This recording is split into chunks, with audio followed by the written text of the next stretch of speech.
அனைவருக்கும் வணக்கம். திமுகவோடு கூட்டணி பேச்சுவார்த்தை நடத்தி கொண்டிருக்கிறது விடுதலை சிறுத்தைகள் கட்சி.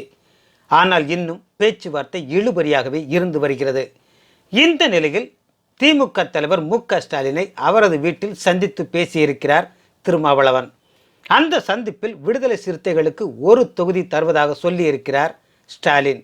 ஏற்கனவே இதைத்தான் திமுகவின் பேச்சுவார்த்தை குழுவினர் தெரிவித்திருப்பதாக சொன்ன திருமாவளவன், ஒரு தொகுதி என்பதை கட்சியினர் ஏற்க மாட்டார்கள், 2 தொகுதிகளை ஒதுக்குங்கள் என வலியுறுத்தியதோடு 2 தொகுதிகளை கொடுத்தால் திமுக விசிக கூட்டணி உறவும் எந்த அளவுக்கு வலிமையாகும் என்பதையும் தெரிவித்திருக்கிறார்.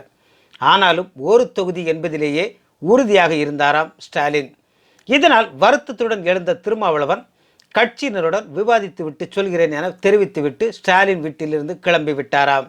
ஸ்டாலின் உடனான சந்திப்பு குறித்து கட்சியின் மூத்த நிர்வாகிகளுடன் விவாதிக்க விடுதலை சிறுத்தைகள் கட்சி நிர்வாகிகள் ஏகத்திற்கும் வருத்தப்பட்டுள்ளனர். கடந்த 2009 மற்றும் 2014 ஆகிய நாடாளுமன்ற தேர்தலில் விடுதலை சிறுத்தைகளுக்கு 2 தொகுதிகளை ஒதுக்கியது திமுக. இப்போது வெறும் ஒரு தொகுதி என்பதை அவர்களால் ஏற்றுக்கொள்ள முடியவில்லையாம். இந்த நிலையில் நேற்று அறிவாலயத்தில் இருந்து விடுதலை சிறுத்தைகள் கட்சிக்கு தொகுதி பங்கீடு குறித்த அடுத்த கட்ட பேச்சுவார்த்தை நடத்த வாருங்கள் என அழைப்பு விடுக்கப்பட்டிருக்கிறது. ஆனால் திருமாவளவன் பேச்சுவார்த்தைக்கு அறிவாலயத்திற்கு செல்லவில்லை. வேறு வேலை இருந்ததால் செல்ல முடியவில்லை என செய்தியாளர்களிடம் தெரிவித்தார் திருமாவளவன். அதே நேரத்தில் டிடிவி தினகரனுடன் இணைய திருமாவளவன் முடிவெடுத்து விட்டதாகவும் சொல்லப்படுகிறது. விடுதலை சிறுத்தைகளுக்கு ஒரு தொகுதிக்கு மேல் கொடுக்கக்கூடாது என ஸ்டாலின் அடம்பிடிப்பதற்கு வேறு காரணங்கள் இருப்பதாகவும் சொல்கிறார்கள். இந்த வீடியோவை கொஞ்சம் பாருங்கள். 4 மாவட்டங்களில் கட்சியை வைத்துக் கொண்டு நாடாள வேண்டும் என்று ஆசைப்படுகிறார்கள். நாடு முழுவதும் கிளைகளை கொண்டிருக்கிற விடுதலை சிறுத்தைகள் சிந்திப்பதற்கு கூட நாம் தயாராக இல்லை. மானங்கெட்ட பிறவிகள், வெட்கங்கெட்ட பிறவிகள், இவர்களுக்கு எது மானம் என்று கற்பிக்கப்பட்டிருக்கிறது என்றால் பொம்பளை சமாச்சாரம் தான். வேற ஒரு மயிரும் கிடையாது, வேற ஒரு மயிரும் கிடையாது. அவனை திரும்பி பார்க்கலங்கிற பொறாமையும் கூட. சிவப்பா இருக்கிறான், மீச வச்சிருக்கிறான், நல்லா அயன் பண்ண சட்டையை போடுறான், ஆயிரக்கணக்கான ரூபாய் மதிப்புள்ள ஷூ போடுறான், பல ஆயிரக்கணக்கான மதிப்புள்ள சென்ட் அடிச்சுக்கிறான். இவ்வளவு அடிச்சு அவனை திரும்பி பார்க்கல. ஆனா ஏழை குடும்பத்தில் பிறந்த, தாழ்த்தப்பட்ட சாதியில பிறந்த சக்கிலியன, பல்லன, பறையன அவன் திரும்பி பார்க்கறான்னா அதுல இருந்தே தெரிஞ்சுக்க உங்க ரட்சணை எவ்வளவு கேடுவிட்ட ரட்சணை என்று புரிந்து கொண்டு. இது ஒன்னே போதாதான் உன் ரட்சணை என்னன்னு அந்த பெண்ணே சொல்லுகிறான்.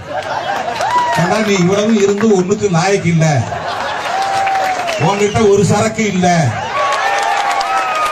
ஒரு சரக்கு உங்ககிட்ட இல்ல. அவன் ஏழையா இருந்தாலும் வறுமையில வாழ்றவனா இருந்தாலும் அவன் சரக்கும் மிடுக்கும் இருக்கு. அதனால அவன் பின்னால் போறேன்னு சொல்றான். அப்பவாது உனக்கு மானம் இருந்தால் தூக்கு போட்டுக் கொண்டு தற்கொலை செய்து கொள்ள வேண்டும்.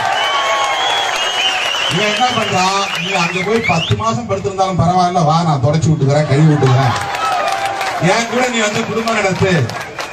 இவ்வளவு கேவலமான அருவருப்பான ஒரு அரசியலை செய்கிறார்கள் இந்த மானம் கெட்ட பிறகு. இப்ப எங்க ஊர்ல நம்ம குடும்பத்தை எல்லாம் யாராவது ஒரு பொண்ணு விருப்பம் இல்லாத ஒருத்தனோட ஓடிட்டா போய் கூப்பிட்டு பாப்பாங்க. ஏம்மா என்னப்பா இப்படி போற, நீ எத்தனை மாசம் உன்னை பெத்து வளர்த்தேன், என்ன பெத்தவனை மறந்துட்டா நீ அவனோட ஓடுற, பெத்தவனை வளர்த்தவனை தோல்ல தூக்கி போட்டு வளர்த்தனேன், நீ எப்படி எல்லாம் இருந்த, அப்படியெல்லாம் உனக்கு கழுவி விட்டனே, மூக்க சிந்து விட்டனே, உனக்கு பாவாடை கட்டி விட்டனே, உனக்கு கால் கொலுசு வாங்கி கொடுத்தனே, உனக்கு மூக்குத்தி வாங்கி கொடுத்தனே, திருவிழாவோட தோல்ல தூக்கிட்டு போய் எல்லாத்தையும் காட்டி அழகு காட்டுறனே, இப்படிப்பட்ட என்ன மறந்துட்டு இன்னைக்கு வந்தவனால ஓடுறங்கிறிய நியாயமா அப்படின்னு கெஞ்சி கேட்பாங்க. அவ சொல்லுவா, இல்ல இல்ல என்ன நம்பி வந்துட்டான், நான் அவனை விட்டுட்டுலாம் வர முடியாது, ஒத்துக்கிட்டா நான் உங்களோட சேர்ந்து இருக்கிறேன், இல்லைன்னா நான் அவனோட போறேன் அப்படின்னு அவ சொல்லுவான். ஏன்னா அவ காதல்ல வயப்பட்டு இருக்கிறான். அந்த நேரத்துல நம்ம குடும்பத்தை சார்ந்த தந்தையும் தான் என்ன சொல்லுவாங்கன்னா, என்னோட என்ன மறந்துரு, நான் ஆத்துல போய் குளிச்சுட்டு உனக்கு எனக்கு எந்த உறவும் இல்லைன்னு நான் போயிடுறேன். இதைத்தான் சொல்லுவாங்க எங்க பெற்றோர்.